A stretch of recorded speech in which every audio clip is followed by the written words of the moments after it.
I'm back, man, it's me. Recap of the week. Hit the gas and I'm geek. You cap when you speak. Wreak havoc and leave. Grab the cash and I leave. The dash in the streets. Recap of the week. Hello, everybody. Welcome back to week 3 of, it's episode 2, week 3 of the ffgod pod, aka the What It Do Baby podcast. It's your host here with global warming is fake news, aka gonna change that name soon, aka Finding Nemo, aka Nemo Hose, as Snoop Dogg says. So to kick off this week, I'm just going to run through the winners and losers of this week. So Mike beat me. It was a shameful day for the backfield in me. I should say with me. James Conner and Chris Carson, they were out there sucking ass. But yeah, if I made a couple different start-sits option, I probably would have won, but I think I did all the logical moves. But yeah, I don't know. So the next matchup is Paul versus Chris. Chris had a nice week. TJ Hawkinson did not, but Paul just kind of ran away with this one. Tyler Lockett and Austin Hooper balled out. Also, Paul's holding it down with the Patriots defense, which that shit's like an RB1 caliber fucking play right there. Next matchup is Ben versus Mark, and like I predicted last week, Ben was going to have a free win over Mark. Sorry about that. Had to burp. Mark just last week he goes, Jimmy Graham did so good by putting up 0 points that Mark doubled down. And he's like, I am willing to bet he's going to put up 0 points again. And he did not disappoint Mark. Also, Mark out here starting an injured Rashad Penny. Very questionable move. Rashad Penny put up a whole 0 points, while Mark has Sterling Shepard on his bench that put up 20 points. Although I wouldn't have predicted that. I would have predicted that Rashad Penny would have got 0 points since he's injured. But, either way, it wouldn't have helped Mark. Ben, hate to see John Ross putting up 0.2 points while Mark Ingram puts up 31 points. He had a hat trick on Sunday. Shame that had to happen. Sorry if you can hear, sirens in the background. I feel like ASAP Ferg, gotta close my window before recording because New York don't know how to be quiet. Freaking CALOS, I don't even know if I should talk on your behalf. This is just an embarrassment. My team's pretty embarrassing, but dog, you lost to somebody that didn't even start a quarterback and you got pumped too. Hate to see it. I bet that your wrists, Team Hannah Baker's wrists. I want to see Team Kalos's wrists. What are you looking like, kid? Friggin', I think that Kalos is a Panther fan or something. He has DJ Moore and Curtis Samuel. They both had a good game on his bench. Oh, wow. Kalos has 2 very good tight ends in Zach Ertz and Darren Waller. I didn't even know that he had them. But, Danny had LaShawn McCoy put up 20 on his bench.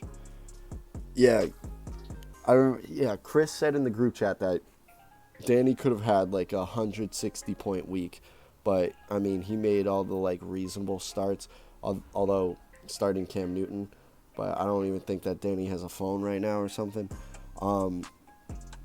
So the final matchup, at least for my thing, is the Golden Taints, love it, versus the Sudan Terrorists, the nationalistic team. And Matt won in a semi-dominant fashion over Luke. Luke, hate to see it. I'll be seeing you next week. But But yeah, fucking Russell Wilson put up 45 points on Matt's bench. But yeah, Matt had Pat Mahomes as well. Put up 33.9. Crazy quarterback duo right there. So I guess the next segment, I titled it The Weekly Village Idiot. I'm gonna just have to give it to CALOS. I mean, like, that's tough. Although me and you scored like similar points, but like, you just hate to see like getting pumped by somebody with no quarterback. That's a damn shame. That's so sad. Biggest blowout, I think, was also that same. Oh man, CALOS. Jeez. So the biggest upset, I'm gonna have to give it to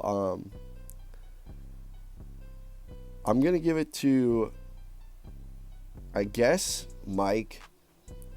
I was rather confident going in that I'd get a win against Mike's 0-2 team, but he made some roster moves, acquired Devontae Freeman, who had like a good game for the first time in like 3 years, and and then also I think that Mike might have paid off the Steelers and just told Chris Carson to keep on fumbling the ball. And also just Mark Andrews on like one play. I think we've all seen the meme of Mark Andrews just streaking across the back of the end zone, throws his hands up in the air, and Lamar Jackson just throws his hands up in the air like, nah, I'm not going to pass you this touchdown. So yeah, it's a damn shame what happened. So the next segment is the start of the week, as in like the player, like who made the biggest impact on a win. And I'm going to have to give Paul 2 starts of the week with Tyler Lockett and Austin Hooper. And this segment isn't like necessarily just like who had the best player performance. It's more like just kind of a risky start. I mean, it's not risky, but like it's not a guy like Julio Jones, like an Alvin Kamara, who you have to start them no matter what. Like Austin Hooper, Paul could have probably went to anybody on the waivers for a tight end, and he went with Austin Hooper, put up 18.6 points. And then also Tyler Lockett, I don't fit in the category of like must start, but he had a hell of a day. 11 catches for 154 yards and a touchdown, so 21.4 points. So yeah, Paul won in a pretty crazy fashion. Like I said, Chris had a good game. He would have literally beat like 70% of the league. Yeah, he would have beat at least half the league. But he was just going against Paul this week.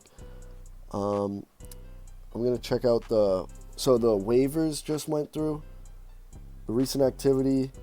So I kind of went out of my way. So Ben had, out of everybody that made moves, Ben had the highest waiver priority, and he dropped Jarvis Landry for Philip Dorsett.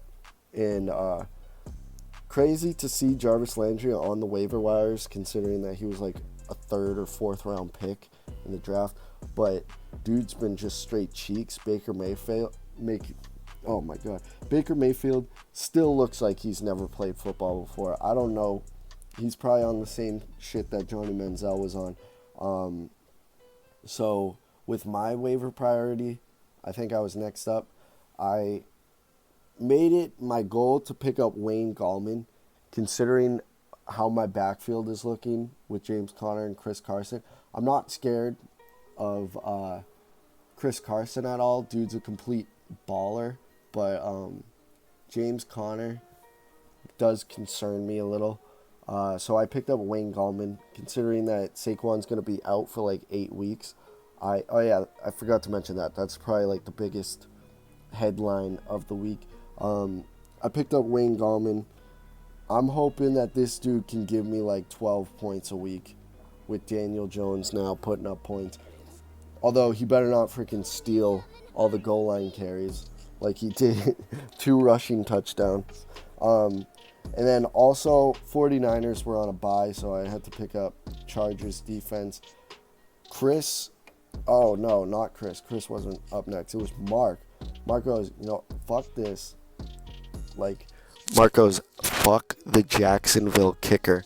I don't know why Mark picked up the Jacksonville kicker in the first place. Actually, he hasn't been bad. Whoa. What?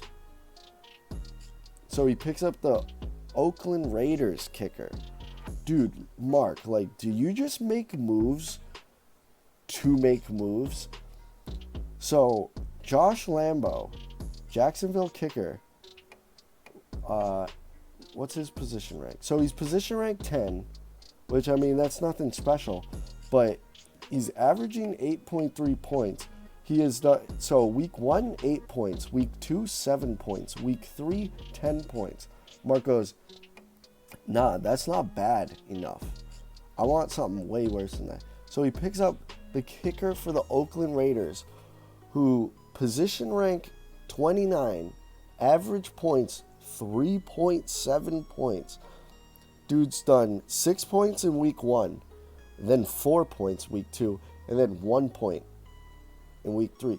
Like, I swear, like, this reminds me of like 2 years ago when Jacksonville was Saxonville, and they were literally putting up like 30 points week in and week out, and Mark just dropped them for no reason. It literally is like similar to that, but not nearly on the same level. On to the next. Sorry, I'm rambling. On to the next is Chris picked up Darren Williams, dropped Darwin Thompson. I was hoping that Darwin Thompson would be the guy, considering that he looked nasty in preseason. But Darren Williams, I think, is just like, well, I mean, he is the more experienced back, but also he's just kind of like a bigger body. I don't think that Darwin Thompson can necessarily like take a full workload right now. No homo. But yeah. And then also, Chris, I don't blame you for dropping TJ Hawkinson. Picking up Will Dissly. He's been balling out like crazy. Well, at least in the past 2 weeks. There was a trade this week between me and Chris. Traded him the Cowboys defense for Devin Singletary. Devin Singletary is currently hurt. I'm hoping that he comes back and continues to ball out, because that could be possibly my solution to running back. But yeah, there's another pretty funny quote storyline with Chris dropping Greg Olsen. Looks like Mark claimed Greg Olsen. And how did he do this week? Oh, 0 points. Oh no, that's Hunter Henry. Wait, why did Mark even have Hunter Henry on his roster? Dude, Mark, you tripping, dog. Marky's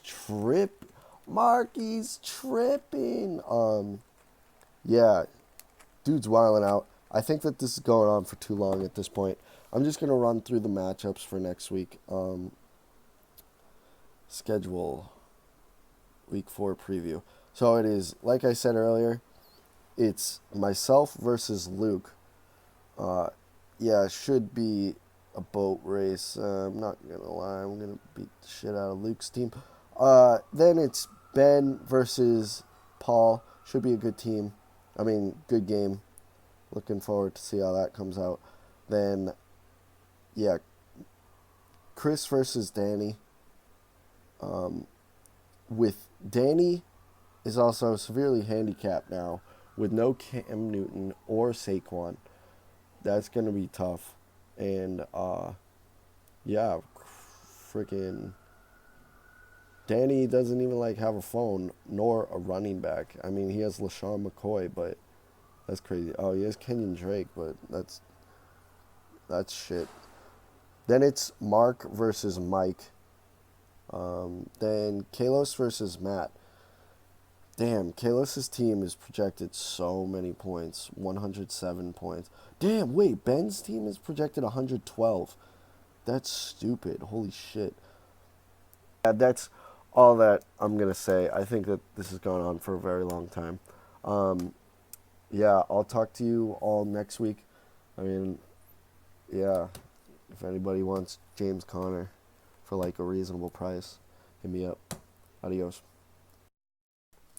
Alright, so while I was editing the podcast, the first instrumental that I used, not including the intro, that was like fire.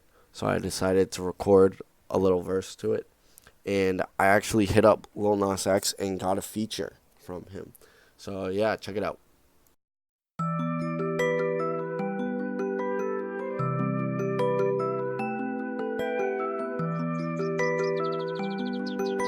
Oye, Tommy, dame el fuego, papi. I got lean all in my bladder, but I ain't a rapper. Coochie for a breath, man, ain't nothing better. Met my girl at Starbucks, big butts and big trucks. You be caring what they think, I be giving no fucks. No, you can't date my daughter. Looking at my wrist, shit, bet it's water. That shit be running like an irrigation system.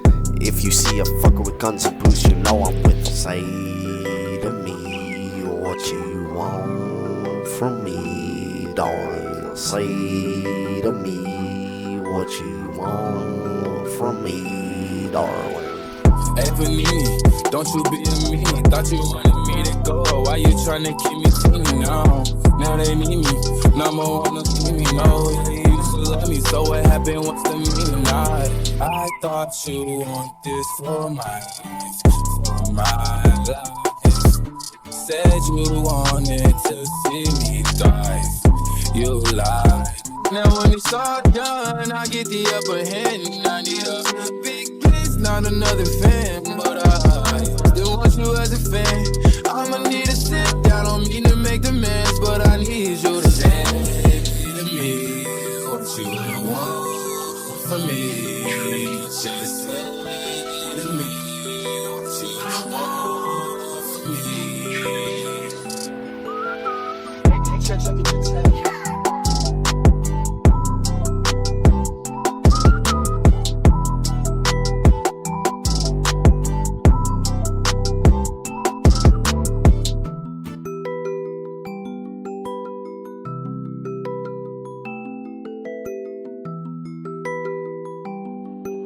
Oye, Tommy, dame el fuego, papi.